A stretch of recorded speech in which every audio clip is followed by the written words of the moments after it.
The white lace of my wedding dress felt like a shroud. I stood in the small, sun-drenched vestibule of the church, the scent of lilies cloying and heavy in the air, clutching a bouquet of peonies until my knuckles turned as white as the petals. Outside those doors, 60 guests were waiting. My groom, Elias, was waiting. But the space beside me, the spot where my father was supposed to stand, offering me his arm and a reassuring smile, was empty. My phone buzzed in my lace-gloved hand. A notification from Instagram. I shouldn't have looked. I should have handed the phone to my maid of honor and walked into my new life. But the name on the screen stopped my heart. Mark. My ex-husband. The man who had cheated on me, drained our joint savings, and left me for a woman he'd met at a business retreat. I swiped. The image loaded with agonizing slowness. It was a photo of a lavish garden party. And there, in the center of the frame, was my father. He wasn't just there. He was wearing the very tuxedo I had bought for him. He was laughing, clinking a champagne flute against Mark's glass. The caption read, "Family is who shows up." So glad my real father-in-law could make it to the engagement party.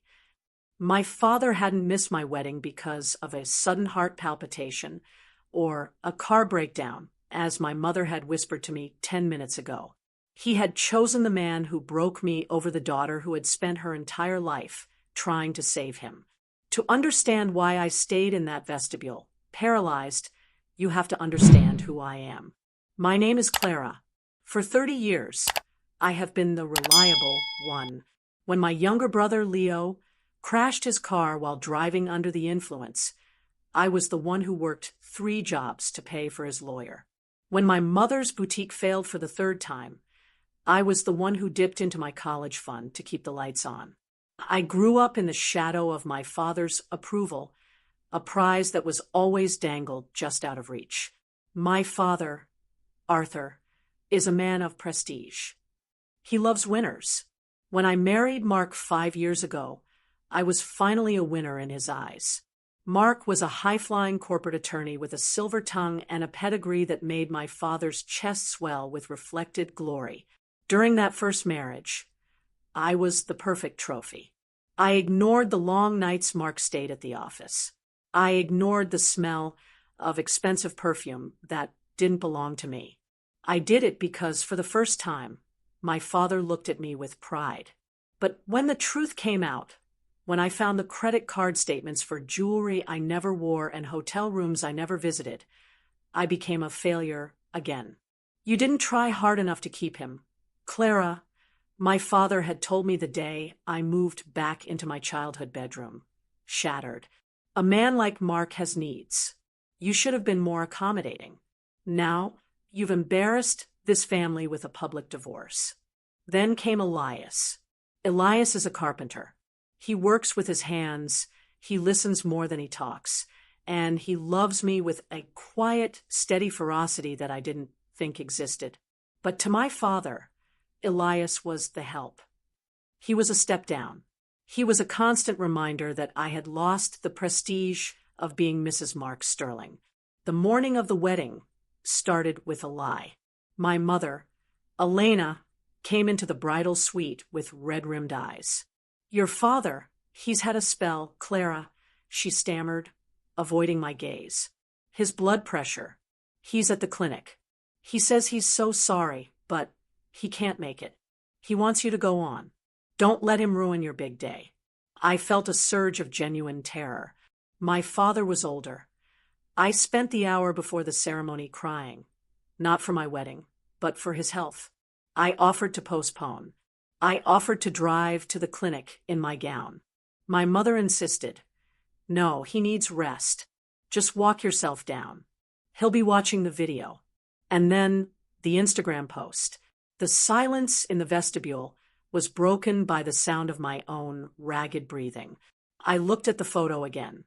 The sunlight in the background was the same sunlight hitting the church windows.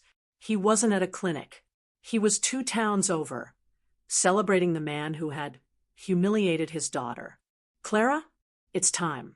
It was Sarah, my maid of honor. She saw the phone. She saw my face. She took the phone from my hand, her eyes widening as she processed the image. That son of a... He's with Mark, I whispered. My voice sounded like it was coming from the bottom of a well.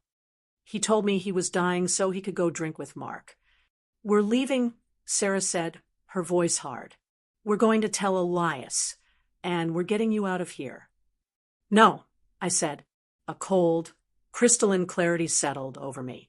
The good girl who paid the bills and took the blame died in that moment. I'm going to walk down that aisle. I'm going to marry the man who actually loves me. And then I'm going to finish this. I walked myself down the aisle. I didn't look at the empty seat in the front row where my father should have been. I didn't look at my mother, who was currently staring at her lap, her shoulders shaking with what I now realized wasn't grief, but guilt. I looked at Elias. He saw the fire in my eyes, the tightness in my jaw. When he took my hands, they were ice cold. You okay? He whispered. I will be, I replied. The ceremony was a blur of vows, and I went through the motions, the anger bubbling just beneath the surface like molten lead. At the reception, the atmosphere was festive, but there was a pall over the head table. My mother kept trying to corner me. Clara, darling, let's talk in the back, she pleaded, clutching her pearls. Why, Mom? Is Dad's blood pressure acting up again? Or is he just hung over from Mark's champagne? Her face went bone white. You saw. Everyone saw, Mom. It's on the internet. He's not even hiding it. He says Mark is like the son he never had. She whispered the most devastating thing she could have said. He says Mark reached out to apologize, and your father felt he should mentor him. He didn't want to hurt you. He didn't want to hurt me. He skipped my wedding to mentor my cheating ex-husband. I laughed, a sharp, jagged sound. And you lied for him. You looked me in the eye while I was crying and lied. I left the reception early. Elias didn't ask questions. He just drove. But we didn't go to our honeymoon hotel. I gave him an address. Clara, are you sure about this? Elias asked as we pulled up to Mark's gated community. I've spent 30 years being sure about what they wanted. I said, stepping out of the car, still in my wedding dress. I had kicked off my heels and was barefoot on the gravel. Tonight, I'm sure about what I want. I walked up to the gate. I knew the code. Mark hadn't changed it. Arrogance was his brand. As I walked up the long driveway, the sound of music and laughter grew louder. It was an engagement party, but it looked more like a victory lap. I saw them through the floor-to-ceiling windows. My father was holding court, a cigar in one hand, gesturing widely as Mark and his new fiancée, a girl barely out of college, laughed at his jokes. I didn't knock. I walked through the unlocked side door. The room went silent. A bride, disheveled, barefoot, and covered in the dust of a churchyard, standing in the middle of a black-tie party. Clara. Mark was the first to speak. He looked smug. I didn't think you'd have the nerve to show up.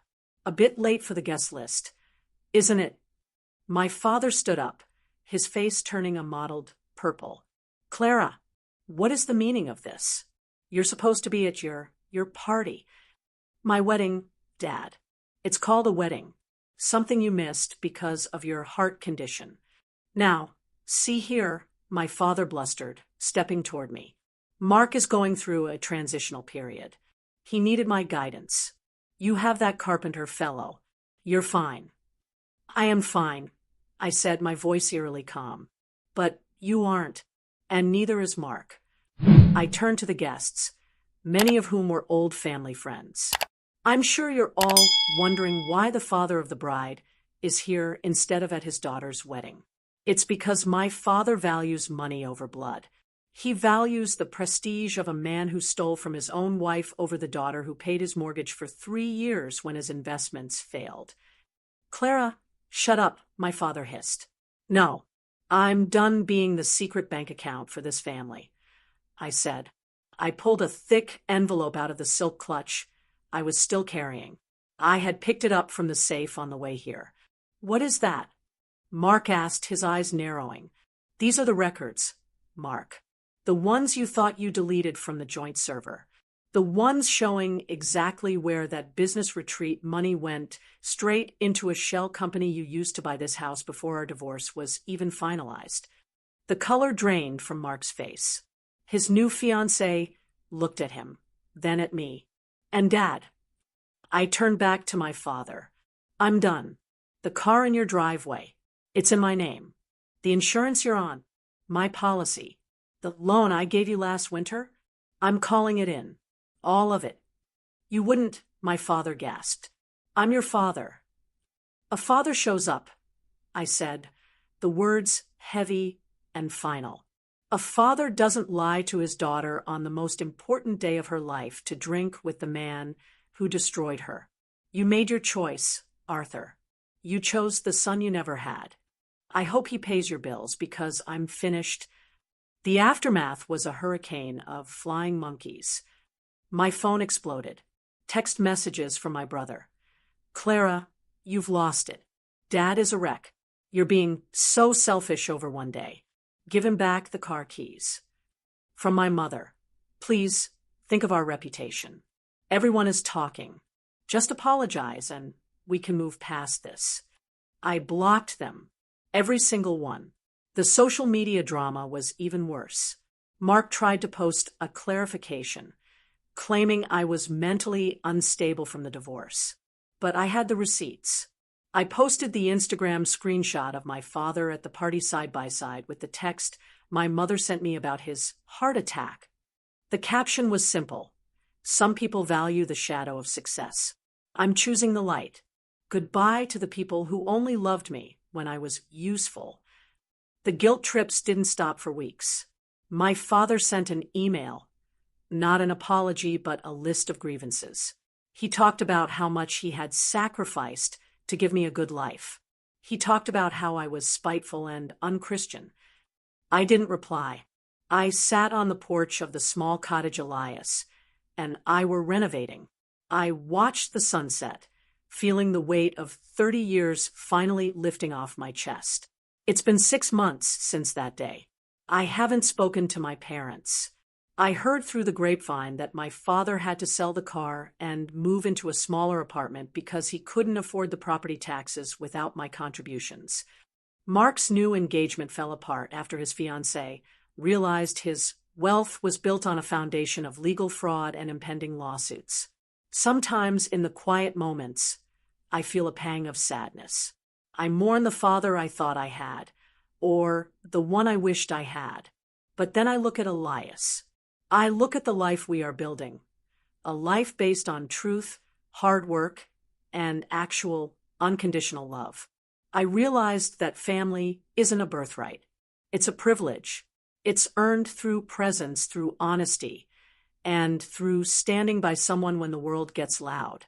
My father skipped my wedding to attend my ex's party. He thought he was picking the winning side. He didn't realize that by leaving me at the altar of my new life, he gave me the greatest wedding gift of all, the realization that I never needed his permission to be happy. I am no longer the reliable daughter. I am no longer the trophy wife. I am Clara, and for the first time in my life, that is more than enough.